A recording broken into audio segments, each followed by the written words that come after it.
आज Doubtnut app download करें। Doubtnut पर अपने सभी गणित, रसायन विज्ञान, भौतिक विज्ञान और जीव विज्ञान के डाउट्स का करो सफाया। बस प्रश्न की फोटो खींचो, एक ही प्रश्न को क्रॉप करो और तुरंत वीडियो सोल्यूशन पाओ।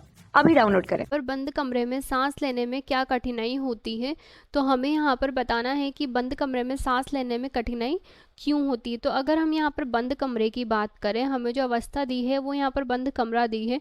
तो बंद कमरे की अगर हम बात करें तो इसके अंतर्गत यहाँ पर जो है पर्यावरण में ऑक्सीजन की जो मात्रा होती है वो यहाँ पर सुनिश्चित होती है, अर्थात ऑक्सीजन की जो मात्रा होती है वो यहाँ पर निश्चित है। इसके पश्चात हम यहाँ पर कह सकते हैं कि जो ऑक्सीजन की मात्रा है जब यहाँ पर निश्चित रहती है तो हम जानते हैं कि जो श्वसन की प्रक्रिया होती है, तो श्वसन की प्रक्रिया के दौरान हम यहाँ पर जो है CO2 को निकालते हैं। तो हम यहाँ पर कह सकते हैं कि श्वसन की प्रक्रिया के दौरान हम ऑक्सीजन को तो लेते हैं, यानी ऑक्सीजन को ग्रहण करते हैं और CO2 को निकालते हैं, CO2 को छोड़ते हैं।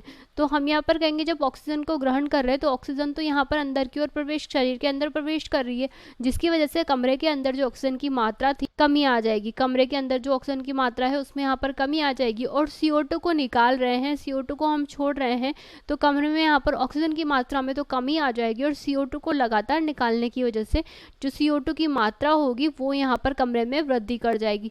तो हम यहाँ पर कह सकते हैं कि यहाँ पर एक अवस्था के पश्चात ऑक्सीजन की जो मात्रा है उसमें तो यहाँ पर जो है कमी आ चुकी है और CO2 की जो मात्रा है उसमें यहाँ पर वृद्धि हो चुकी है, क्योंकि कमरा बंद है तो इस वजह से बाह्य पर्यावरण से उसका संबंध नहीं है। तो यहाँ पर जो ऑक्सीजन की कमी है वो लगातार बढ़ती चली जाएगी और CO2 की जो मात्रा है वो भी लगातार यहाँ पर बढ़ती चली जाएगी। तो हम यहाँ पर कह सकते हैं कि यहाँ पर जब पर्यावरण में ऑक्सीजन की कमी आ जाएगी, वो CO2 में वृद्धि हो जाएगी, तो इसकी वजह से यहाँ पर शरीर में भी ऑक्सीजन की कमी आ जाएगी और CO2 में यहाँ पर वृद्धि होने की वजह से श्वसन की जो प्रक्रिया है उसके दौरान भी यहाँ पर CO2 का अंतर्ग्रहण होने लगेगा। यानी कि यहाँ पर जब बाद में श्वसन की प्रक्रिया होगी CO2 की मात्रा में वृद्धि की वजह से, तो हम यहाँ पर कह सकते हैं कि शरीर में ऑक्सीजन की कमी आएगी, क्योंकि पर्यावरण में CO2 जो है वही यहाँ पर शरीर के अंदर प्रवेश कर जाएगी। तो हम यहाँ पर कह सकते हैं कि इस वजह से बंद कमरे में सांस लेने में कठिनाई होती है, क्योंकि बंद कमरे में यहाँ पर जो है ऑक्सीजन की जो मात्रा होती है वो यहाँ पर कम हो जाती है और CO2 की जो मात्रा है उसमें यहाँ पर वृद्धि हो जाती है। और जब CO2 की मात्रा यहाँ पर ज़्यादा हो जाती है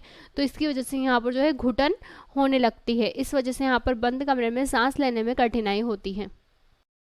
कक्षा 6 से 12वीं से लेकर नीट, IIT, JEE वो एडवांस के लेवल तक 1 करोड़ से ज्यादा छात्रों का भरोसा।